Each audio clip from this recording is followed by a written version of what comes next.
The other question is how. How is maybe the most important question of our introduction. So how? Remember that anytime you have a public speaking, you deliver a message. And anytime you deliver a message, you use the oral language. These are really important aspects because this is what you are doing. And so what do they mean? That you are communicating something with your voice. So these are the two main aspects of public speaking. The language. Let's focus to the language. The language is really important because it's what will make your public speaking be efficient or not. So for example, if you talk to someone, to an audience, you might want to choose the correct style. What does it mean? You need to choose the style that suits the kind of public speaking that you're holding and the audience that you're in front of. The public speaking of an academic professor to their students will be different from the public speaking that, for example, a student is holding for some other students, or the public speaking that a rector in university is holding for the whole professors and students. And for example, as public speaking that someone does at work for the colleagues and the boss is different, for example, from the public speaking that the boss does to the other employers. You might want to choose the correct style. So, for example, do not use slang words that might risk that some people do not understand. Do not use, for example, the dialect. Someone might not understand dialect. And even if it's not, even if it might be obvious, sometimes it's not really easy to choose the correct words. Sometimes it's easy actually to use some words that some people actually don't understand. And you realize it later. Oh, I used that word. Why? Maybe I should have used another one. So be careful to the style. If it's possible, also use a linear structure. What does it mean? Use simple sentences. Do not make it too complex. You are speaking, you're not delivering a writing message. So people do not have the chance to read it again and again and again. Your voice is listened only once. So the simpler your words are, the more effective they are. So it's easier for people to remember what you say. And again, last tip, do not read. Please do not read. If people wanted to read something, they would go to a library. They wouldn't be standing there to listen to you. It's fine to have something on the PowerPoint, something on the display, anything. But keep spending the whole time on the presentation reading what you just wrote will lead nowhere. The attention will go down immediately. They will never listen to you, never. Just because you're not engaging, because it's not interesting. You are just reading, so it feels like you're saying nothing new. So there's no point. So keep calm and do not read. It will lead nowhere for you and for your audience.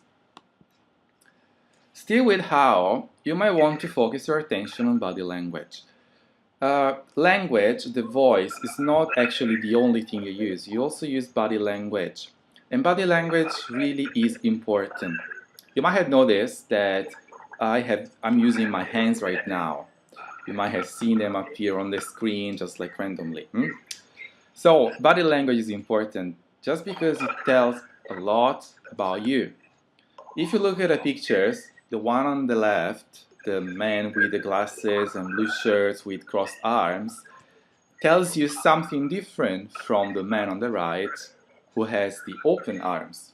If you cross your arms like this, imagine I'm talking like this all the time, I would put a distance between me and you. It would be actually really hard for you to follow. It would seem like I want to put some kind of wall between me and you. And that's bad for public speaking. Remember that sometimes people also like to speak behind a podium. And that might be okay, but remember that people do not see you. People only see your face.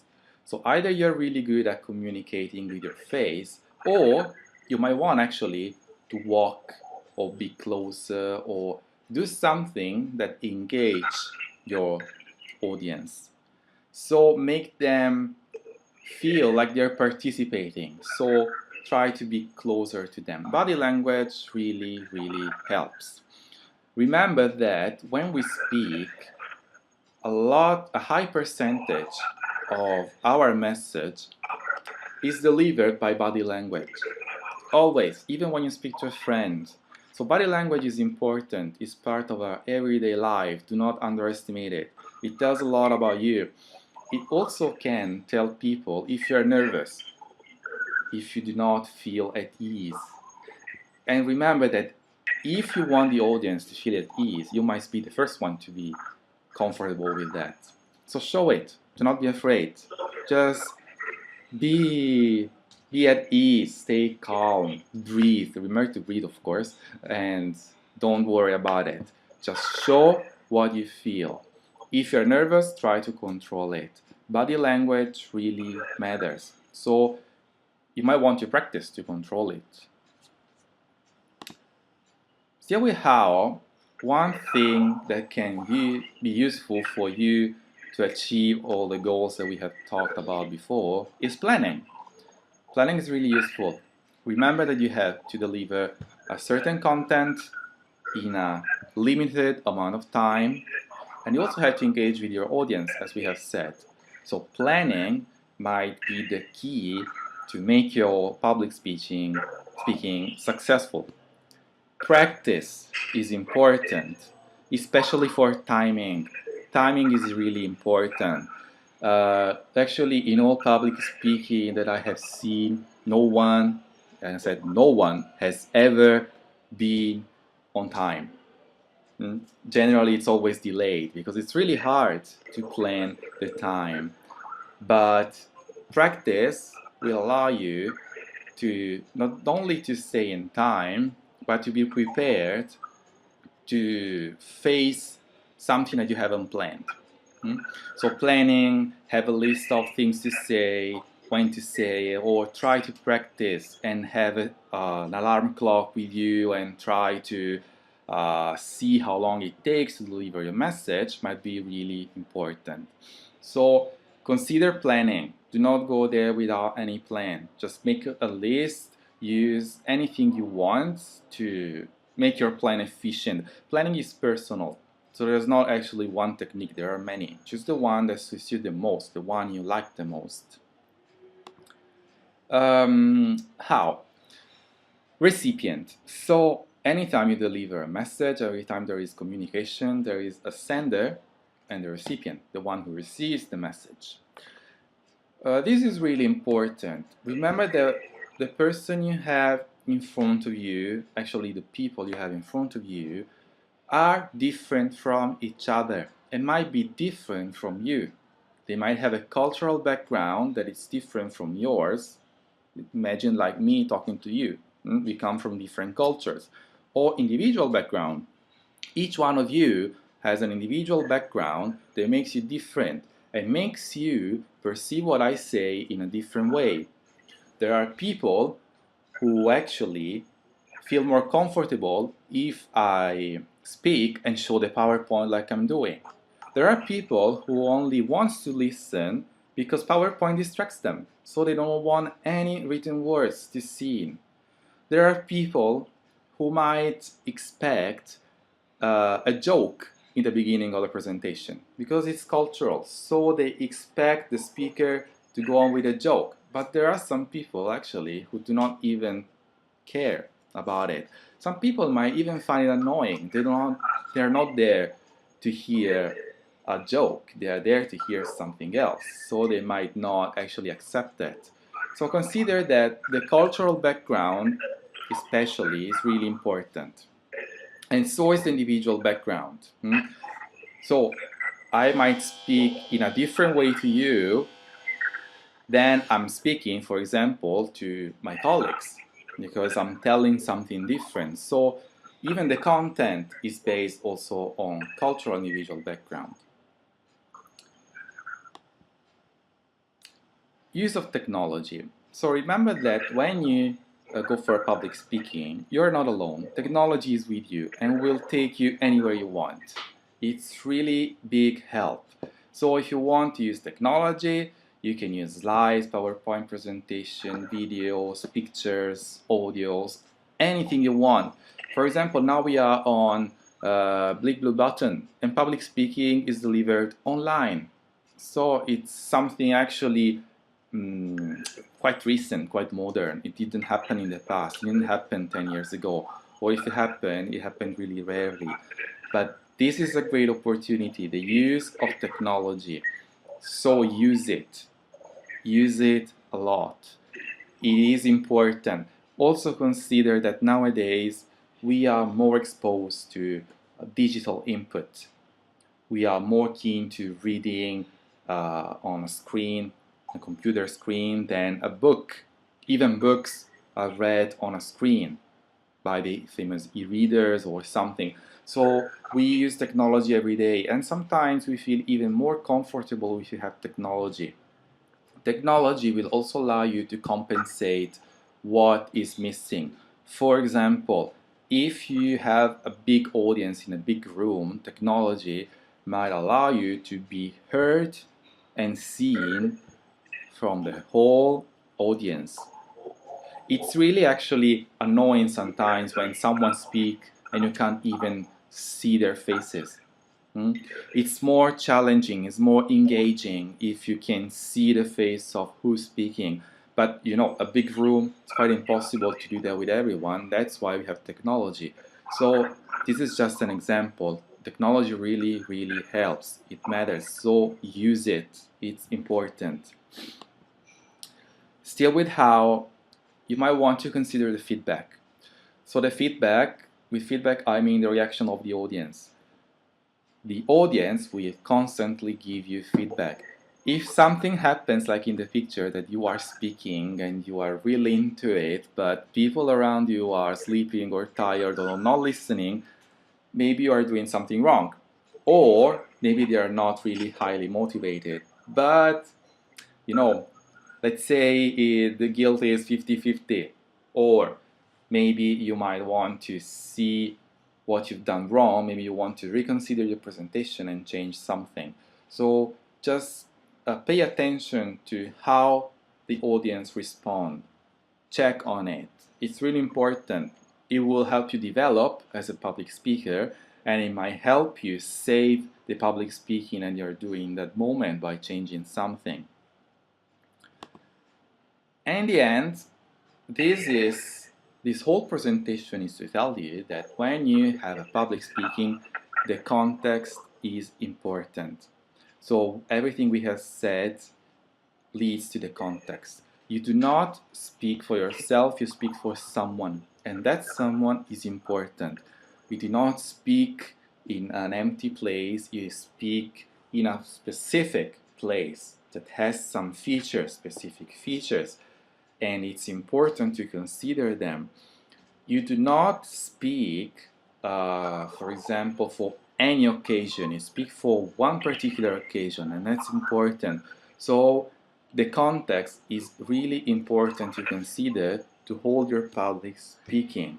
So do not just plan a public speaking just to have a public speaking. Be sure that you analyze the context and be prepared to anything that might happen. So I want to conclude this brief presentation with a quote from Dale Carnegie, that was a really famous American writer and lecturer who has studied a lot public speaking and has published a lot of books. So if you feel nervous, because nervous is really, really big deal for someone who goes for public speaking, he said, look at your audience straight in the eyes and begin to talk as if every one of them owed you money. So if you feel nervous, do not worry. There's nothing that cannot be overcome. So if you feel nervous, just relax. Remember, they are all human beings like you, and it will be okay.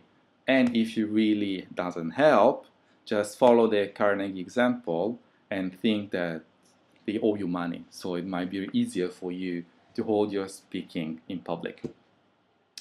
And that's it. Thank you for your attention. I hope I was into time because I only had a few time for delivering to introduction. So, Miss May, just let me know if you want to proceed question and answer or if you want me to do something else.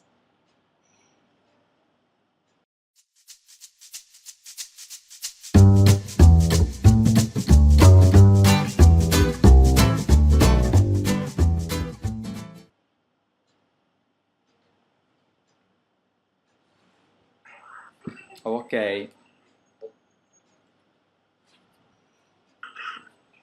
Hello. Yes, it's clear. Thank you. I hope you liked it.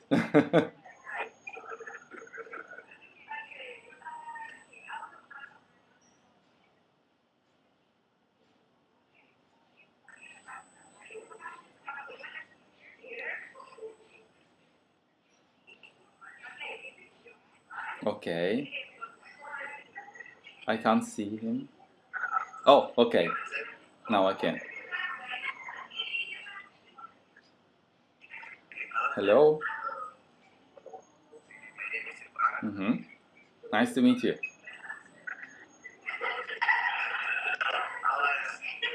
Ask about how to where do we do the speaking and how to overcome the nervousness when speaking. Okay. Okay. Do I speak on the phone or can you hear me? Can everyone hear me? Did anyone hear the question?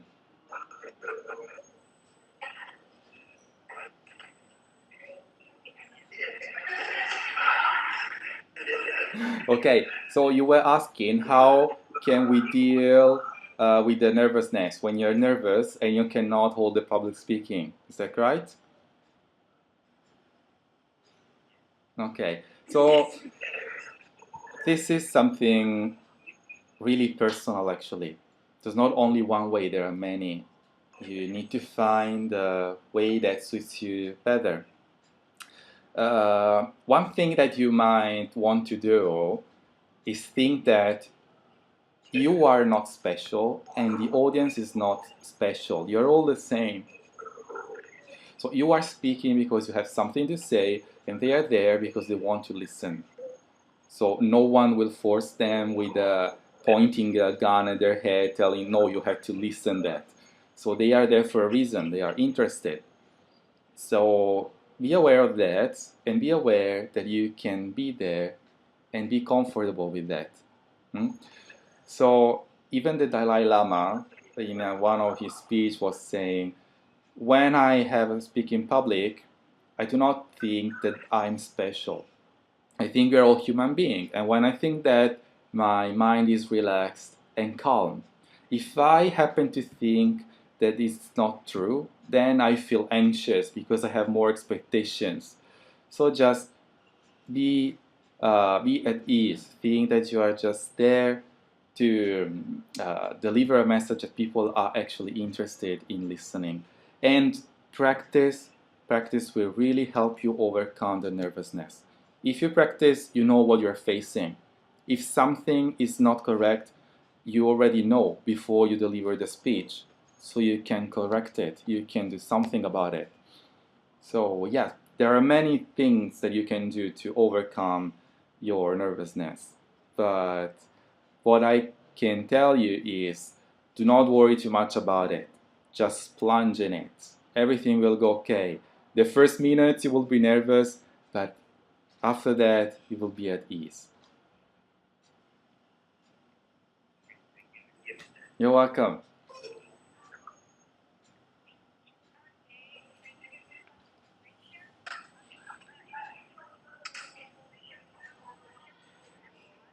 Okay. No, we can make two, it's fine.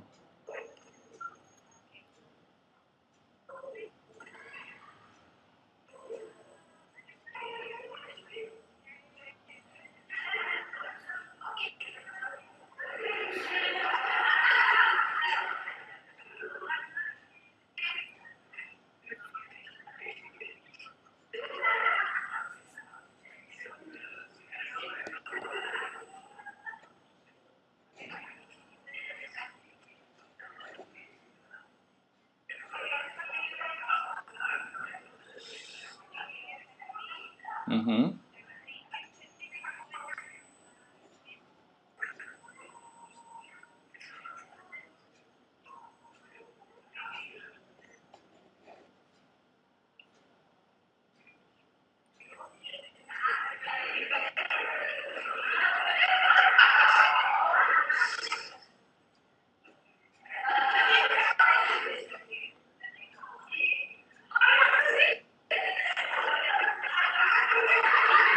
Gak mau, kenapa? Nice to meet you.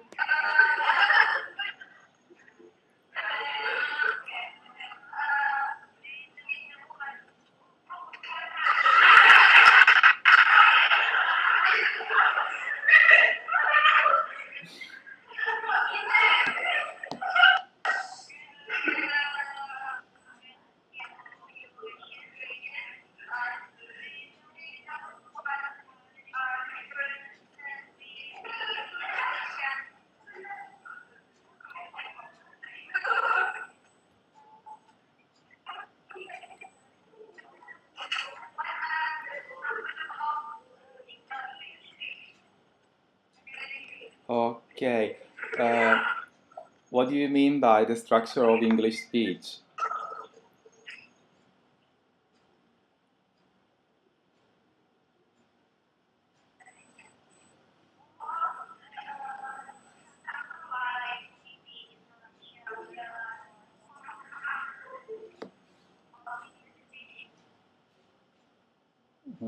Okay, I think I don't understand the question.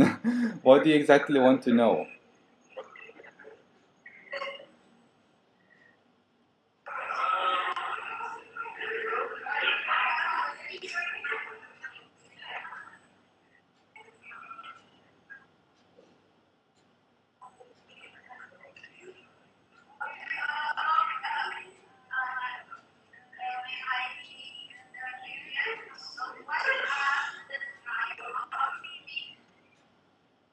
The type of...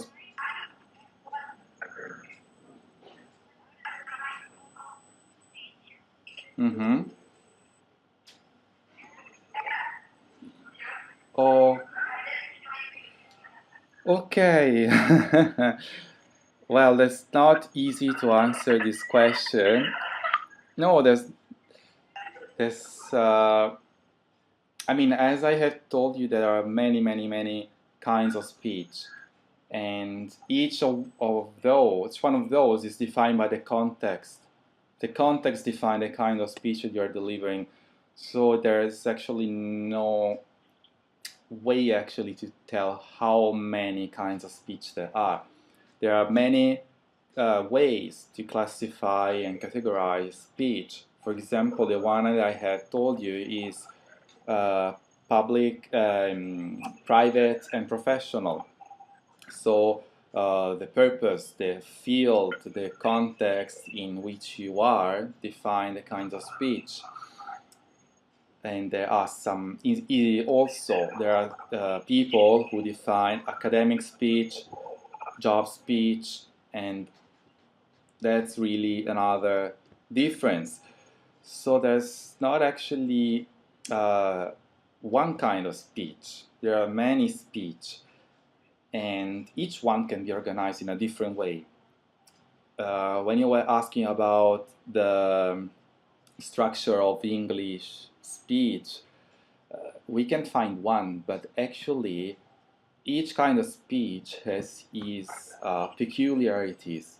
So it's different from another speech. So I mean, I would like to tell you about all the kinds of speeches, but it will take a long time, and I'm fear that I do not have enough. But consider that there are really, really many kinds of speeches and different kinds of different ways to recognize them, different ways of measuring what makes a speech different from another one.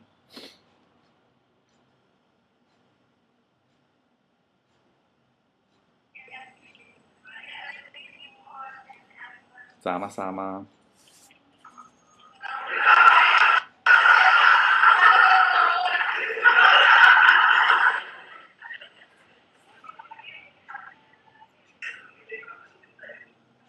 Yes?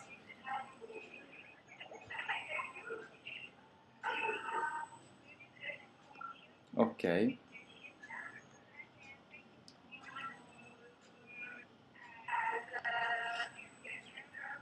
Thank you for having me.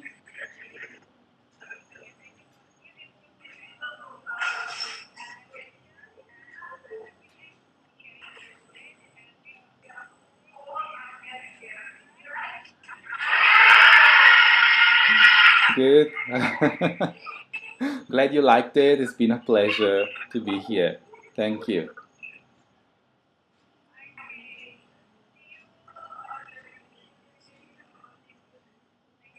Okay.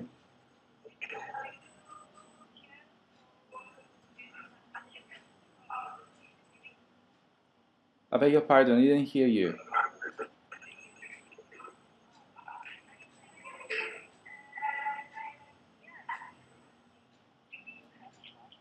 Yes. In 15 minutes. Thank you. It's been a pleasure, really. Okay. So thank you very much and good luck with your public speech. Semangat.